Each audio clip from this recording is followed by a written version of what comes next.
Dewa dan Suli bahasa SMA. Oke, kita bahas market dulu. Jadi market semenjak koreksi yang cukup dalam hingga menyentuh area demand yang kotak di bawah ini. Nah, setelah itu koreksinya tuh nggak nyampe 6.600, lalu rebound. Nah, reboundnya tuh cukup kenceng, rebound IHSG. Menariknya, di posisi level IHSG agak tinggi nih, reboundnya itu justru diiringi oleh akumnya foreign. Jadi kemarin begitu IHSG drop, itu foreign tuh pada kabur tuh berjamaah dari Indo. Nah, waktu itu juga kebetulan ya, entah kebetulan atau enggak, memang market itu lagi diselingi oleh berita makro yang buruk. Nah, kemudian di posisi bottom ini ada inflow di bonds cukup kenceng. Inflow di bonds kita, kalau kalian masih ingat ya story saya pernah post data bonds ya, data bonds yang waktu itu saya post itu data pembelian bonds. Itu posisinya di sini. Nah, di posisi ini ada inflow ke market kita, tapi belum ke equity. Baru ke pasar modal baru ke pasar obligasi. Jadi bonds kita, SBN, SBR itu semua diserbu sama asing. Dan kalau seandainya lelangnya 12T, oversubscribe-nya itu bisa 2-3 kali lipat. Dan itu pertanda bahwa akan ada uang yang besar masuk ke pasar kita, termasuk equity. Dan itu kejadian dengan IHSG, even melebihi batas target yang menurut saya udah agak over nih. Harusnya di 7.000 itu ada koreksi dulu gitu. Kalau naik terus, ya apa reason harus naik gitu?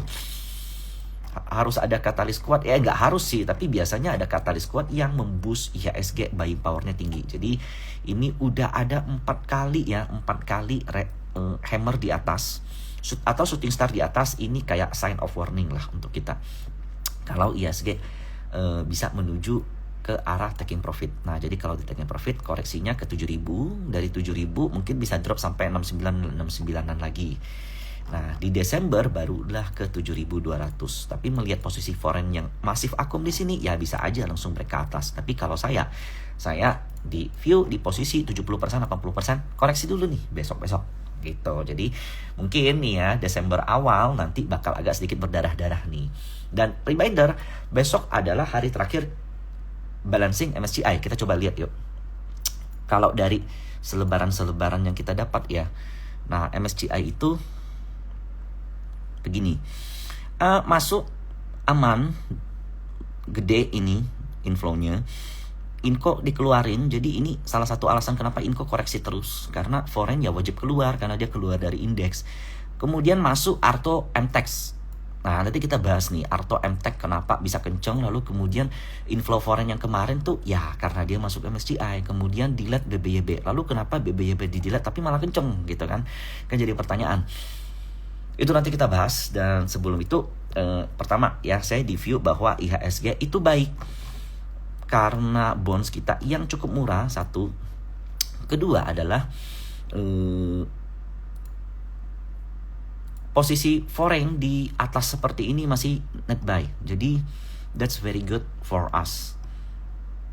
Jadi setiap koreksi ya, any correction is an opportunity to buy saat ini ya.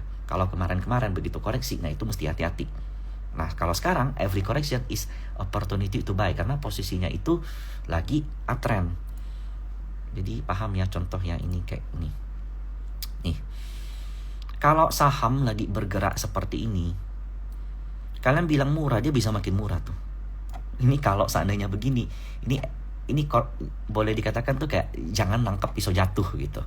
Tapi kalau posisi market atau saham lagi begini, nah, every correction is opportunity to buy. Alias nangkep pisau jatuh itu oke, karena trennya naik, kita nggak ngelawan tren gitu. Trennya naik, tapi kalau posisinya turun kita nangkep, nah makin dalam. Nah, itu yang belakangan saya kayak coba buka konsul porto, saya lihat porto teman-teman. Nah, itu kebanyakan kayak kok was kita gimana? Average-nya 1.000 lebih gitu. Kok bahkan masih ada yang nanya KF enough gimana? Ya udah salah lah, akuin aja salah gitu. Selama lu nggak bisa terima itu, selama lu nggak bisa berdamai dengan itu, ya lu masih stuck di situ aja. Oke? Jadi murah itu boleh beli dengan catatan dia udah begini. Nah, itu kalian boleh beli. Jadi hari ini naik 10%, kemudian koreksi 5%, itu boleh beli. Kemudian nanti dia naik lagi nih 7%, contoh dia koreksi 3%, itu boleh beli. Naik lagi nih 10%, dia koreksi 8%, contoh, itu masih boleh beli karena trennya naik, karena dia nggak meng-create lower low. Tapi kalau kalian begini kayak tuh, wah ini kemarin naik 5%, lalu koreksi 7%, beli, murah dong. Nah, habis itu beli nih, rebound sedikit nih, naik lagi 5%, koreksi lagi 6%. Nah, yang kayak begini, kalau kita lihat dari konsepnya sebenarnya sama, yaitu beli waktu merah. Tapi kalian belinya di saham yang salah, di tren yang salah. Nah, kalau lihat begini, time frame-nya paling enggak 1 bulan sampai 3 bulan lah. Makin panjang makin bagus. Nah, contoh yang paling hot kita bahas mungkin saat ini itu BBRI. Salah satu andalan saya nih. Nah, BBRI. Kenapa BBRI oke saat ini? Karena kalau jangka panjang trennya itu masih naik terus. Jadi ya ini sebenarnya BRI, every correction is an opportunity to buy. Nah, cuman ya BRI saat ini posisinya agak sedikit riskan. Riskan kenapa? Jadi saya kasih tips nih main big banks. Salah satu cara paling mudah main big banks itu begini. Big banks kita itu merupakan salah satu penggerak indeks, mover daripada indeks, dan finance itu merupakan salah satu yang paling liquid dan yang paling make sense lah. Jadi kalau seandainya all big banks itu gerak, most likely ya indeks juga ikut gerak. So teori-teori technical analysis itu works banget di big banks. Nah, salah satunya Bank BRI. Nih contoh, BRI itu ada pola double tops di atas. Nah, beginilah double topsnya. Oke. Nah, begitu dia kejadian double tops, target koreksi dari double topsnya itu di kurang lebih 5.000 atau 4.900 run. Nah, dia tuh kena tuh. Dan kemarin ini sempat tutup dibanting karena ya mungkin ada rebalancing atau apa, dikit doang gitu. Habis itu langsung kena. Nah, setelah kena, habis itu rebound tuh. Nah, saya sendiri jujur, saya masuk BRI itu telat. Saya masuk BRI itu di 5.100-an. Nah, di sekitar sini nih saya masuk BRI. Di sini nih, saya masuk. Kemudian saat ini tuh ada potensi kalau BRI koreksi. Kenapa? Karena BRI ini memasuki masa-masa menuju bullish, tapi belum. Dia baru lewat satu trend line. Nah, jadi trendline ini tuh agak susah dilewatin. Nah, potensi koreksi dulu tuh, karena ya yang jadi acuan saya untuk BRI saat ini adalah di sini ada gap down. Potensi ketutup menurut saya 80% lah ketutup. Matter of time aja. Matter of kayak lu bisa nangkep low-nya di berapa gitu. Nah, potensi low yang ada di BRI ada di sini karena di sini ada gap. Jadi udah simply gap playing aja. Nah, jadi BRI ya, berhubung saya punya view bahwa IHSG berada dalam potensi rawan koreksi, maka view saya all the big banks juga ada potensi koreksi. Nah, target menurut saya koreksi dari BRI adalah 52 sampai ya lu jaga sampai 5.000 lah. 5.200 sampai 5.000. Kalau nutup gap di atas itu kurang lebih 5.600. Ya, kalian hitung aja. Itu kurang lebih 10%. Moga-moga dapat. Kalau kalian beli fixed rate 1 tahun itu 6,5% potong pajak. Kalau ini nggak potong pajak. Pajak jual beli 0,4% paling. Oke.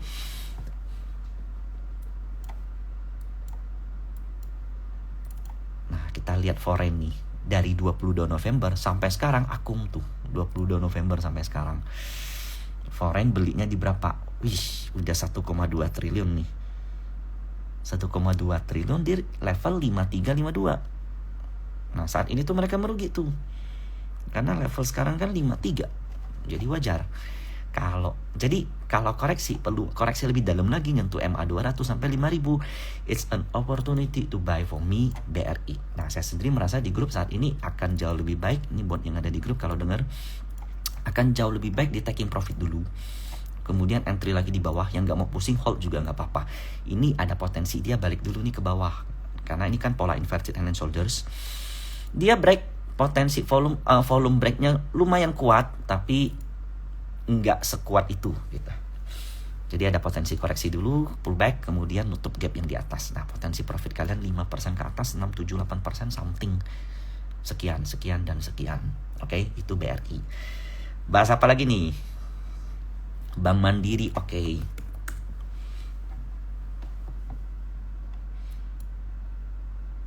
Foreign juga cukup aktif dari 2 November. Kalau kita lihat dari 2 November average foreign itu 58 ya 58, makanya dia dari 58 ketahan terus tuh. Saya sendiri punya view Bank Mandiri bakal break all time high lagi 6.200, areal koreksi. Nah, even sampai di sini pun oke, even sampai 5.600 pun oke. Foreign aja 58, 59 ke 56, masa sih mereka nggak beli lagi? Masa sih mereka cut loss gitu loh? Logiknya tuh begitu. Nah, apalagi ya, paling kuat dari Bank Mandiri itu adalah titik all time high dia yang berkali-kali kejendol-jendol tapi nggak tembus. Ini 1, ini 2, ini 3. Nah, jadi kalau Mandiri koreksi sampai di sini, berhubung juga dengan MA200, ini potensi untuk dia rebound tuh, kalau saya katain tuh gede banget potensi untuk dia rebound, yaitu di 5.400. Nah, in case ini sama seperti BNI. Nah, BNI itu ini kan all time high dia yang kejendol-jendol sampai 2-3 kali nih. Ini pertama, kemudian ini kedua, ini ketiga.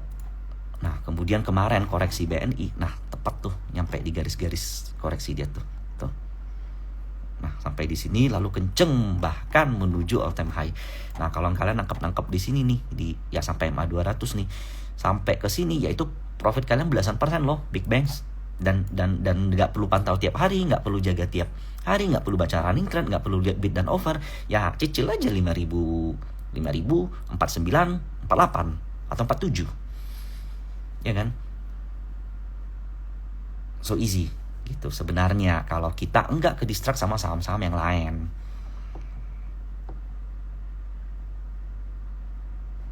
Oke, Bank Mandiri, Bank BNI, Bank BRI cukup. Lalu next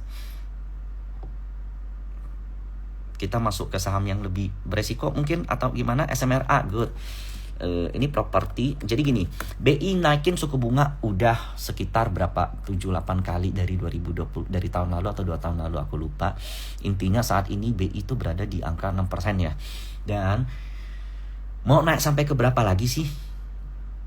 Rates itu sebenarnya udah harus di-cut, karena kalau naik terus kasihan nih pengusaha-pengusaha gitu.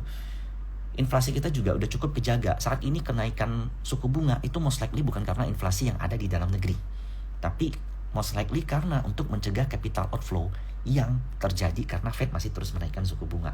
Nah, logikanya kalau seandainya suku bunga The Fed 5, something, kita 5, something juga, ya better gue nabung di Indonesia dong, di Amerika dong, bukan di Indonesia. That's why BI perlu menaikkan suku bunga untuk mencegah rupiah kita stable. Itu doang. Kalau saya lihat bukan karena inflasi. Nah, so SMRA tuh punya pola inverted and shoulders. Kalian perhatiin ya, properti dengan big banks itu sebenarnya cara mainnya kurang lebih, pola pergerakannya kurang lebih, yaitu dia range lebar itu support dan resisten jangka panjang, jangka gede. Jadi Sumarekon 500, di sini dia rebound dari titik terendahnya 500. Kemudian ada pola inverted and shoulders yang sebenarnya base buy-nya tuh 500 dan 560-an tuh. Nah, kalian perhatiin ada yang menarik nggak di sini? Apa? Nih, kalian lihat di bawah volumenya. Tiba-tiba kenceng kan? Jadi Medco begitu suku bunga naik, kemudian kayak kemarin The Fed itu memutuskan enggak menaikin suku bunga, ataupun ada tuntun di mana ke arah untuk suku bunga mulai mereda. Kemudian yang paling penting itu kemarin CPI atau Core Price Inflation alias inflasi yang ada di Amerika enggak naik kenceng, malahan turun di bawah ekspektasi. Properti kita tiba-tiba dapat bullish. Jadi foreign ya. Kalau ngebeli Indonesia, masuk ke Indonesia, dia sebenarnya roughly speaking dia nggak analisa, tapi dia ngebelinya indeks-indeksan. Contoh ETF. Kalau beli saham, beli BRI, bottom line positif, BCA nggak usah beli. Beli Mandiri, BNI nggak usah beli. Mereka nggak kayak gitu. Roughly speaking, kalau ETF beli LQ45, beli Kompas 100, beli IDX 30, kayak gitu mereka beli. Makanya kalau kalian perhatiin, kebanyakan kalau seandainya ada inflow foreign, rata-rata merata tuh naiknya. Nah, itu yang mesti kita sedikit ngerti kalau seandainya kita mau ngikutin alpha atau ngikutin performance terhadap market. Kalau seandainya nggak mau pusing hal begitu, ya udah cari yang bottom line-nya positif, beli, abis itu tinggalin. Tapi kalau kalian suka ngikutin ritme market, ya maka kalian harus paham hal-hal seperti ini. Nah, Sumarekon yang tiba-tiba tebel volumenya di bawah, ternyata foreign juga akum. Tapi ini kan bisa di fake kok, jawabannya bisa. Bisa aja dia pura ada pihak-pihak yang sengaja pakai broker foreign untuk ngebeli, tapi buat apa? Logiknya itu, kalau kalian terlalu antipati, kalian terlalu skeptis, kalian terlalu negatif, nggak usah invest di market sekalian. Either di judi slot, di kasino, atau sekalian fixed rate sekalian gitu. Tapi fixed rate pun ada potensi kalau negara bangkrut lalu nggak bisa bayar. Ya bisa aja ya kalau kita terlalu antipati gitu. Nah, tapi kalau kita lihat logiknya dari makro, kemudian dari pre-sales-nya SMRA yang naik, oke, lalu kemudian kita lihat BI juga naikin suku bunga sepertinya udah maksimal, maka ini adalah salah satu pilihan yang baik untuk portofolio gitu. SMRA. Kita lihat dari bottom deh, 18 Oktober. Distribusi yang dilakuin oleh ini. Nah, kalian lihat kan, jadi yang keluar itu lokalan semua, ditampung sama foreign. Nah, foreign levelnya paling rendah 550. Makanya kalau sekarang sih saya nggak rekom beli lagi karena udah di MA 200. Tapi that's better. Anggap aja kalau market jelek, ya dia bisa koreksi. Patternnya bisa gagal, jadi wajar pattern tuh gagal. Akan jauh lebih baik kalau saya ngincernya di sini lagi. Nah, ini doang, ngapain beli di atas? Kecuali kalian bisa trading gitu. Nah, tapi kalau seandainya mau ngejar silakan, tapi saya nggak ngerekomendasiin kejar. Kalau kita lihat trend line, tuh bentar lagi tuh kena tuh. Nah, akan jauh lebih baik kalau beli di 570 atau 550, ngikutin foreign average ini, karena average ini paling gede kan 590. Saat ini 625 mahal, mereka free to sell loh. Dan lokalannya tuh masih keluar terus, redeem terus menurut saya ini. Apalagi bursa kan ada di resist. Jadi kalau bursa di resist, kebanyakan fund-fund lokal tuh tepek. Yang bisa buat break tuh bener-bener cuma foreign. Jarang lah lokal bisa nge-break IHSG. Gitu. Dan ini Sumarekon. Nah, selanjutnya tuh ada Ciputra juga menarik. Oh iya, kemarin sama Mirai juga Sumarekon ya, lupa. Nah, Ciputra juga foreign semua tuh. Nah, jadi sideways panjang Ciputra dari sinilah ya. Terus semuanya foreign. Jadi nggak heran kalau seandainya ya Ciputra itu bisa nge-break base yang ini. Ya, ini kan ada cup and handle nih.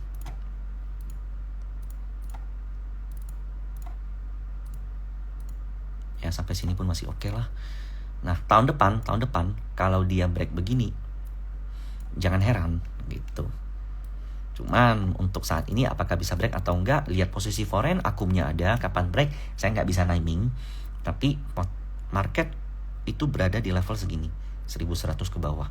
Saat ini 1170 resist. Jadi kalau seandainya kalian yang suka HK pas hijau begitu turun, most likely 5-6-7% minus pasti geter gitu. Jadi menahan diri di saat market lagi bagus itu penting gitu. Perbankan, properti. Nah, selanjutnya apa?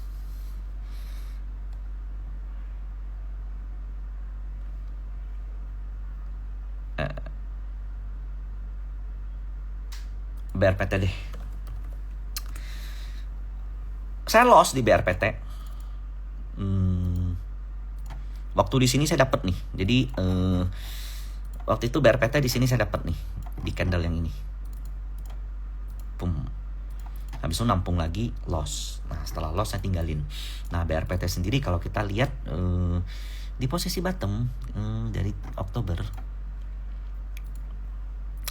sampai saat ini memang ada distribusinya pun yang ngebuang ini cukup kakap. BK itu foreign, BB, YUNI posisinya gede distribusinya. Jadi most likely sekarang ya BRPT ini kan kontranya karena ada satu saham yang baru IPO dan ya begitulah, kayak saat ini kalau seandainya kita bilang anak usaha IPO ininya kenceng belum tentu gitu ya, bisa jadi duitnya kepake dulu, bisa jadi duitnya kepake untuk ngejaga saham yang IPO-nya. Apakah itu benar atau enggak ya saya nggak tahu, tapi most likely saat ini BRPT adalah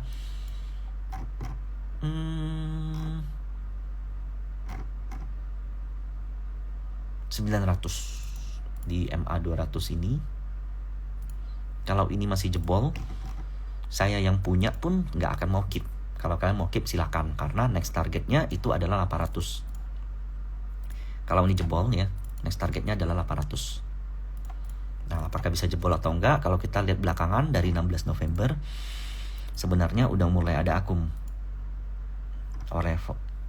Ini lokal foreign pun udah mulai akum nih, 1020, 1030. Nah, jadi kalau kalian mau spek ya 1000 sampai 900 oke. 100 poin. 100 poin itu hampir 10% lah. Hampir 10% untuk di spek, lalu di bawah 900 cap. Nah, mungkin nggak balik 1200, menurut saya mungkin aja. Dengan catatan saham-saham lainnya proyeknya udah selesai gitu.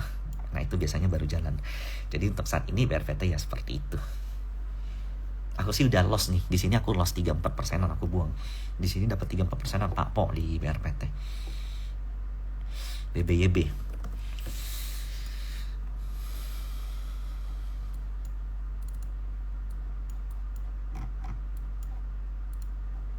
Nah, BBYB.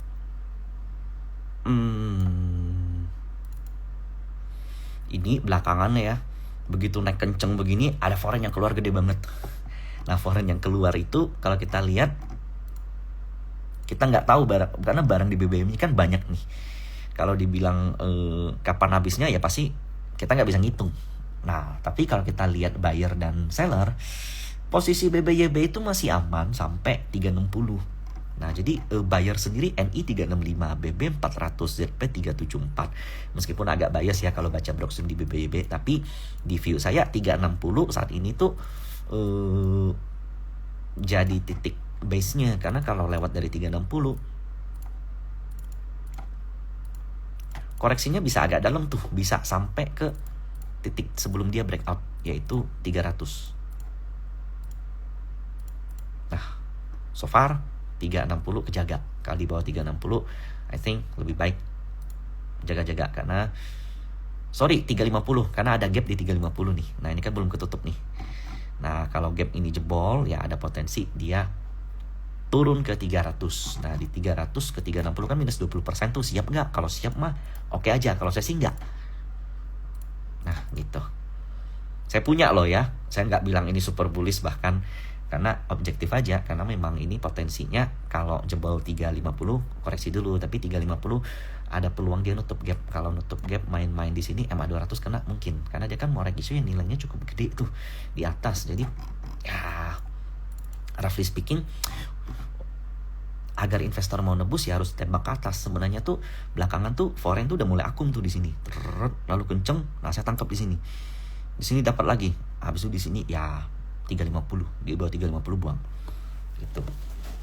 Arto ini kan masuk MSCI, hati-hati, bukan hati-hati sih ya, besok ya potensi dapat inflow tuh. Lu orang lihat. Ini tuh most likely front runner daripada MSCI. Kalau seandainya dia kan masuk ke middle caps ya, kalau seandainya Arto foreign ini enggak akum, itu besok bisa kenceng banget. Nah, tapi dia mesti akum, karena kalau enggak volumenya enggak akan cukup, likuiditas kita makin turun. Nah, level foreign enggak usah dilihat. Kenapa? Karena mereka bergerak berdasarkan MSCI. Mereka beli mahal pun mereka siap. Jadi begitu masuk MSCI itu udah rules. Jadi mau kenceng pun mereka harus beli. Karena itu sama case kayak saham-saham yang semua masuk MSCI. Diangkat arah pun mereka harus beli. Karena memang rules. Karena memang udah aturan, mereka harus ikut indeks. Jadi jangan lihat yang di atas menurutku. Lihat aja yang di bawah. Ya di bawah kita lihat yang lokal-lokal 3.000. Nah, so ya Arto tuh roughly speaking juga ya 3.000 support gitu loh. Nah, saat ini kan dia kalau lihat begini kan kayak bingung mau masuk di mana nih.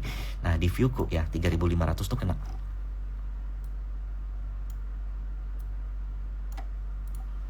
$3.500 kena. Tahun depan kalau seandainya suku bunga dipangkas, bukan nggak mungkin dia balik ke 5.000 atau 6.000, tapi enggak sekarang. Nah, kalau kita lihat jangka pendek,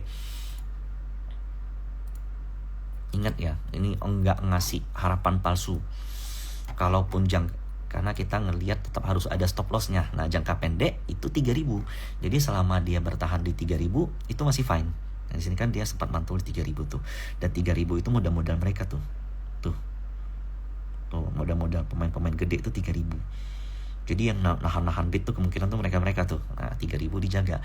Selama 3.000 dijaga, ya peluangnya ke 3.500 di view gua. Dan besok itu hari terakhir.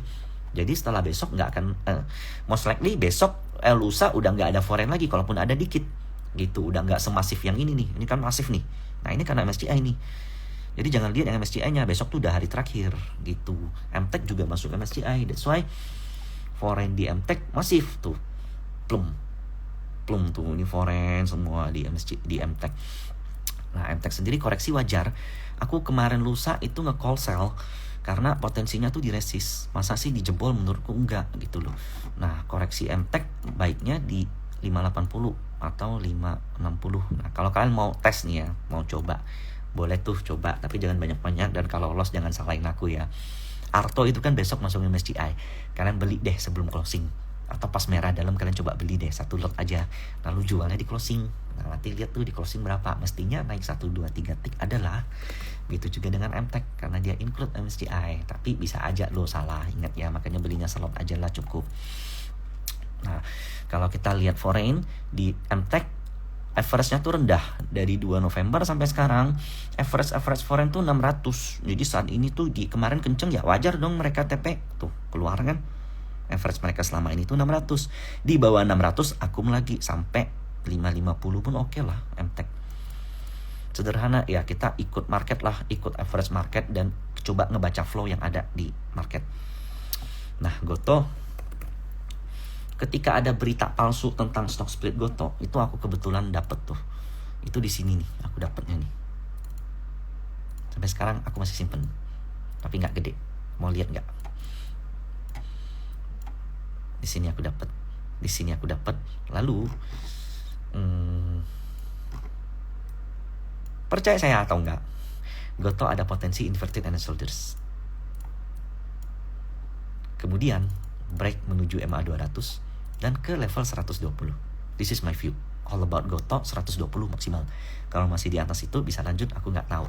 Tapi untuk saat ini yang pegang Goto, even punya nyangkut di atas, saran saya keep. Kalau mau nambah ya, saya nggak saran nambah, tapi level 85 di bawah atau 86 ke bawah boleh diperhatikan untuk average. Jadi saat ini tuh Goto nurut banget nih sama TA. Ada gap ditutup, lalu kenceng, kena resist, koreksi. Nah koreksinya bisa dalam nggak? Menurut saya nggak bisa dalam-dalam amat lagi.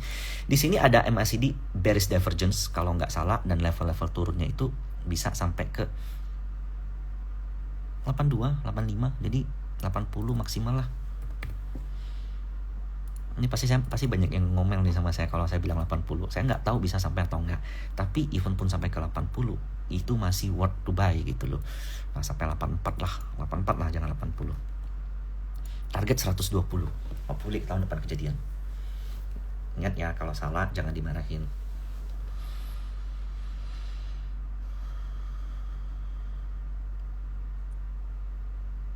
Aceh sudah agak melemah. Saya udah kurang suka meskipun hammer terus. Di sini kayak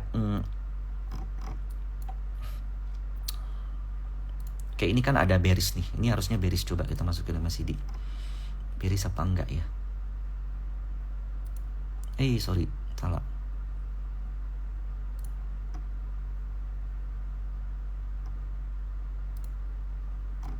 Nah, ini ada bearish divergence yang gede banget, panjang banget gitu.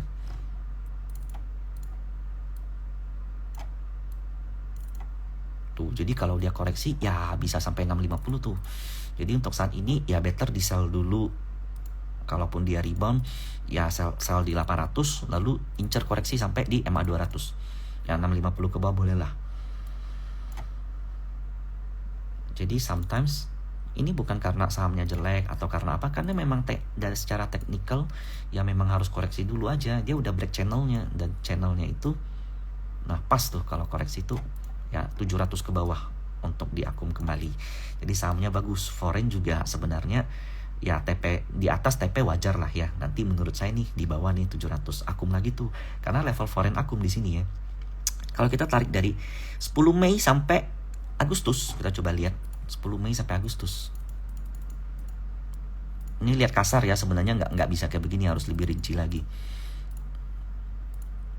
Tuh, level foreign tuh 660, 620, 680, 690. Jadi Aces di bawah 700 akum sampai 6,5 atau sampai 600 lah. 700 sampai 600 menurut saya itu very very good to buy. Tuh. Nah, di sini potensi ya. Foreign yang ada di sini akum lagi tuh karena levelnya sama tuh. Nah, setelah itu paling ngebase lalu rebound kenceng. Gitu. Hardware saya suka, kenapa? Karena termasuk saham pemilu nih. Ini bukan saham Sandiaga Uno, bukan saham Prabowo, bukan saham Gibran, bukan saham Pak Ganjar, tapi saham yang termasuk kan retailers ya. Jadi kalau seandainya memang uang kampanye lahir, GDP kita naik, kemudian banyak saluran masyarakat dan dapat banyak gaji segala macam, ya saham-saham retail kayak Hardware, sebenarnya nggak terlalu retail amat sih. Kemudian kayak Rals, kemudian saham-saham retailers lah, MAPA potensi naik gitu. Gitu. Oke. Next saham apa? Medco, yes. Good talk, Medco. Kalau begini kan saya seneng bahasnya. Enggak terlalu beban. Nah, Medco.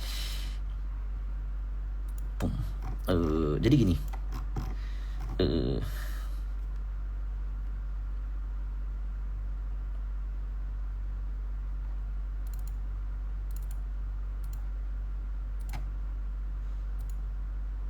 Oke. Oke. Nah, Medco belakangan iya base di bawah Medco itu juga belum dikatain ada akum gede, enggak juga. 31 Oktober 29 November sorry ya. Nah, jadi dibilang ada akum nggak di Medco selama posisi cukup bottom loh ya, cukup bottom. Dibilang ada akum tuh nggak juga, sellernya masih banyak tuh. Kalian lihat ada NG, ada BB, ada AZ, ada AK, ini ada seller nih. Nah, jadi buyernya kebanyakan ya 50-50 lah di level 100, 1100, 1100, 1100, 1180. Jadi Medco koreksi di bawah 1160 hingga 1090 itu oke untuk beli karena dia ada potensi dia nge-create double bottom, tapi akumnya belum oke gitu, dan sellernya masih banyak. Nah, sellernya itu most likely seller yang muncul dari yang nyangkut di sini, kemungkinan ya yang nyangkut dari sini. Jadi setiap dia naik di TP gitu, karena Medco kan kontranya oil ya. Jadi begitu oil lagi koreksi begini ya dia nggak mungkin mainnya tuh jangka pendek doang. Nah, level support koreksi maksimal dari Medco gimana kok? Nah, jujur ya, Medco kan waktu itu tuh saya tuh di sini tuh Medco tuh, inget banget tuh ngerekomnya di sini. Nah, naik kenceng begini, boom, lalu balik lagi ke awal. Ini good to buy nggak? Sebenarnya good to buy. Sayangnya sellernya masih ada. Nah, jadi saya masih pantau nih Medco. Untuk super bullish di Medco enggak, tapi kalau dikatain it's good risk and reward, yes. Gitu. Nah, mungkin nggak ini double bottom lalu break? So far bisa kalau kita blank chart, tapi kalau kita lihat akumulasinya belum, masih terlalu berat sellernya itu. Nah, jadi mungkin bisa aja potensinya menurutku koreksi lagi sampai akumnya beres baru break. Untuk saat ini belum. Contoh yang mirip seperti ini itu apa? Ada MR. Bedanya ya, ada MR ketika dia sideways di bawah. Kalau kita lihat dari 20 Oktober. Bedanya seller di ADMR tuh nggak segede Medco. Ya wajar karena dia kencengnya pun nggak terlalu kenceng. Nah, jadi lebih enteng kemarin sideways begini. Saya lebih pede untuk ngerekom daripada yang kemarin gitu. Dan saat ini Medco, kalian lihat kemarin kan ada foreign kenceng tuh 27 November. Ini Oktober.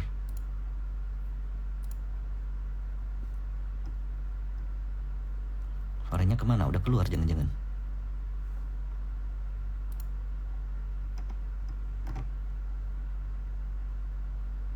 27 November. Ini OD foreign ya? Atau kalian kalau boleh bantu cek, coba dicek dong ini OD foreign atau bukan gitu. Nah, kalau ADMR sellernya muncul di harga atas. Ini tuh net sell di harga berapa nih? Aduh, nggak bisa digeser lagi. Nah, ini sellernya gede muncul lokal di harga atas. Nah, jadi di harga bawah ya better to buy. Kalau di harga atas untuk buy ya nggak begitu gimana lagi gitu. Tapi 1250 sampai 12 ya masih oke lah untuk target ke 1350. Nah, untuk dia nge-break 1350, kemudian apakah bisa naik kenceng? Nah, itu mesti lihat tuh, begitu naik kenceng seller masih muncul atau enggak. Nah, jadi logika hammer begini tuh. Hammer 1, seller keluar. Hammer 2, seller keluar. Hammer 3, seller keluar. Someday kan seller bisa habis juga barangnya. Nah, kalau barangnya udah habis ya cus naik ke atas kenceng gitu. Selama ya ketika koreksi ada juga yang jaga di bawah gitu.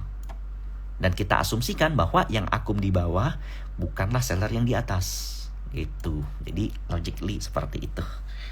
OD foreign ya, thank you. Jadi ya inilah foreignnya 1285. Kalau kita tarik sampai sekarang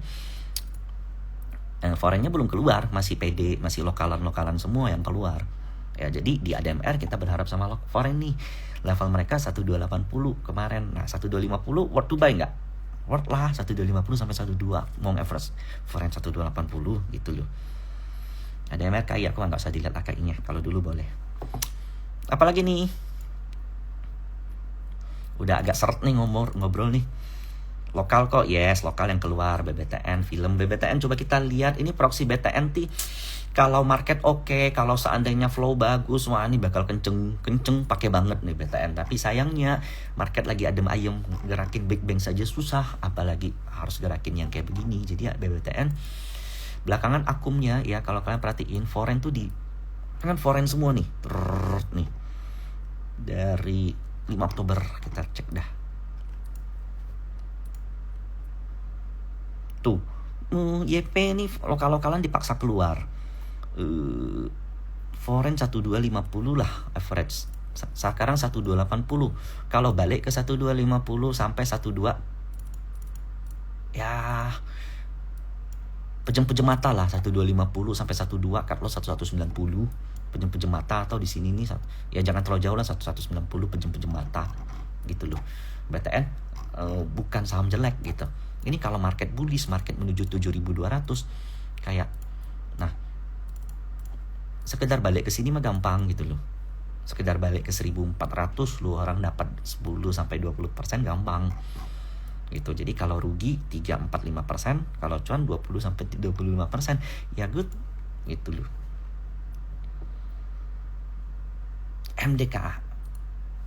MDKA good. Belakangan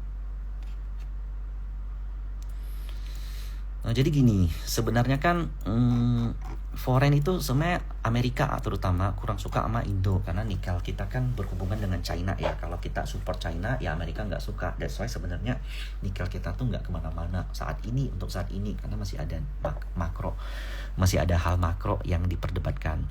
Nah MDKA sendiri satu fail tuh waktu itu sempat punya di mana ya? Di level inilah sempat ngetargetin ke sini. Sempat ngetargetin ke sini, ternyata mampunya setengah jalan doang, nutup gap doang. Habis itu longsor. Nah, saat ini udah bottom apa belum? Nah, kalau kita lihat MACD ya. Dari MACD ini udah super divergence nih.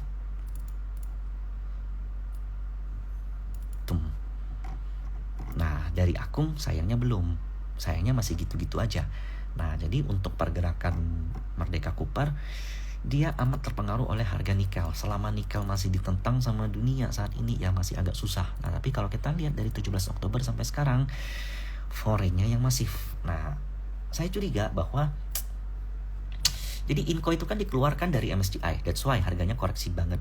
Nah, I think setelah Inco dikeluarkan dari MSCI, biasanya begini tuh. Kalau saham-saham gede dikeluarin gak lama masuk lagi tuh. Gak lama kayak liquid lagi, market cap naik lagi, free float menyesuaikan, MSCI-nya bisa masuk lagi. Nah, kalian lihat ini kan ada akum dari foreign. Jadi kalau mau ikutin level mereka berapa? 2350. Nah, 2350 itu bertepatan dengan ada gap 2420, 2350. Ini potensi inverted hand and shoulders nih menurutku. Kalau salah jangan dimarah ya.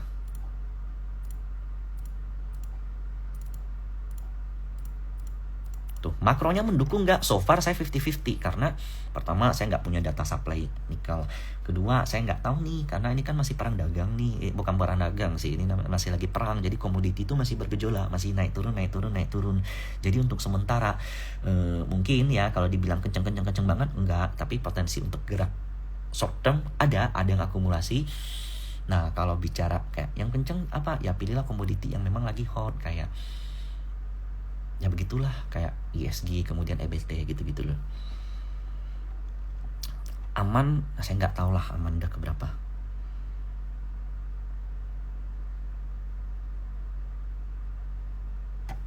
NCKL, oke.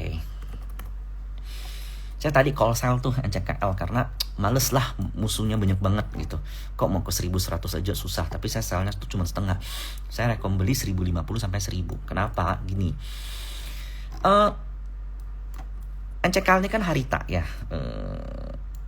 termasuk salah satu company yang bagus. Tapi kenapa begitu IPO langsung ngedrop begitu? Kenapa aman bisa kenceng? Kenapa aman bisa kenceng, kemudian kayak cuan bisa kenceng, kemudian brand bisa kenceng, kok aman IPO malah hancur? Pertama ya, ya dia nikel satu. Yang kedua porsinya masih terlalu gede gitu. Jadi untuk dia masuk MSCI nggak bisa.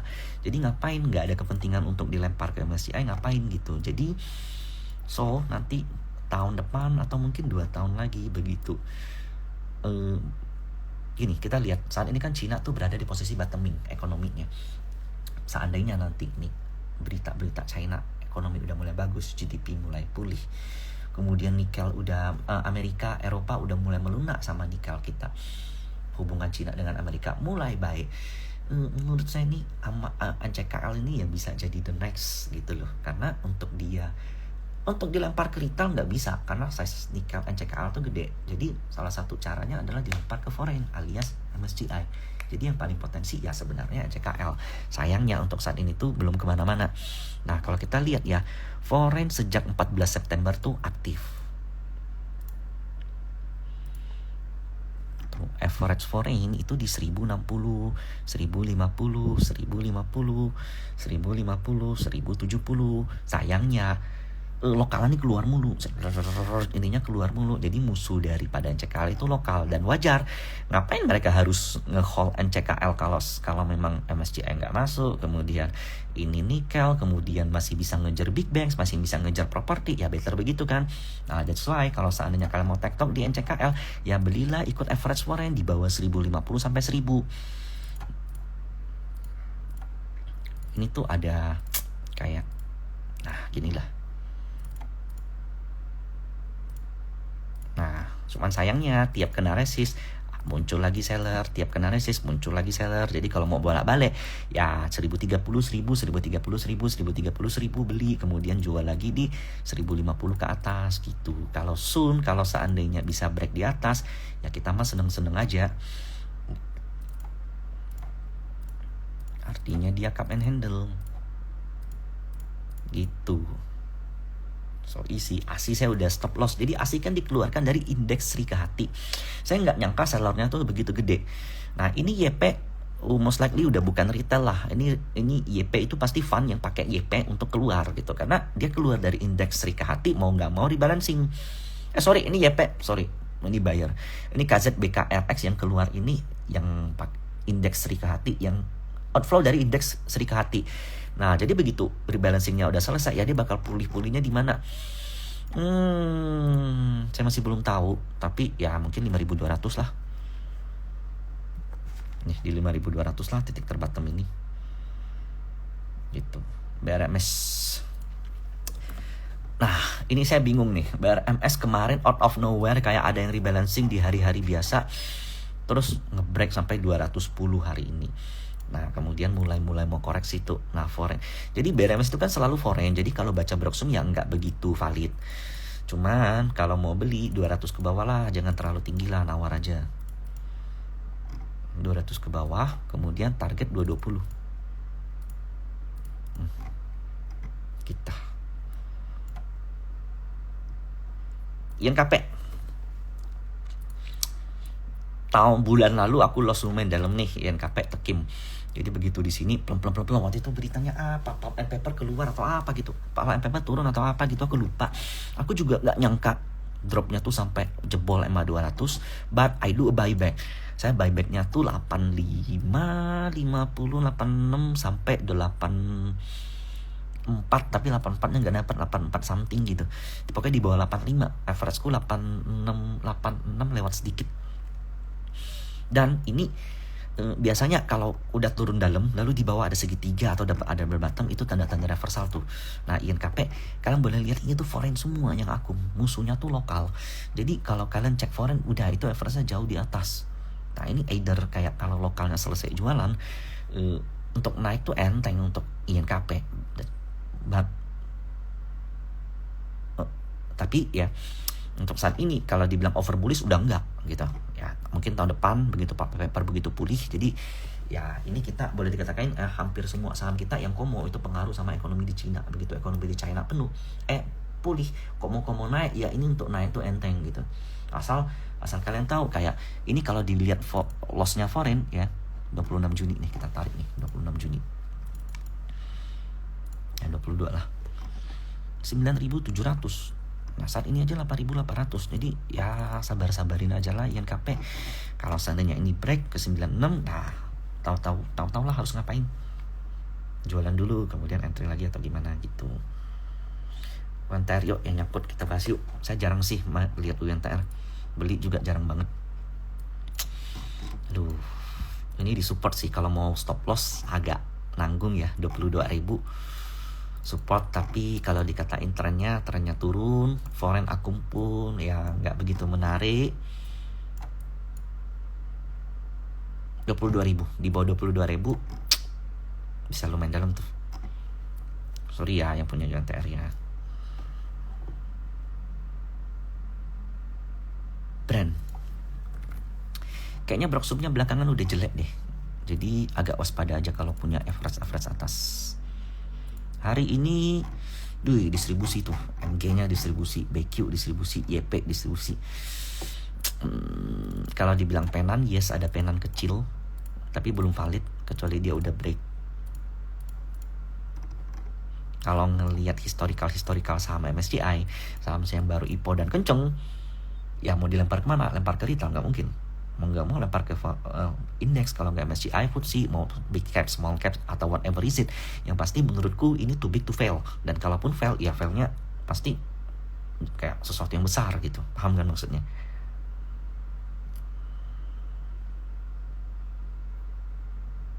I think sekian, udah 1 jam saya nemenin kalian. Money kan besok naik isu. Nah itu kemudian di SDET nanti ada adjust harga karena RI di 5.000 saat ini kan 46 something atau 45 something. Nanti average kalian agak naik sedikit tuh.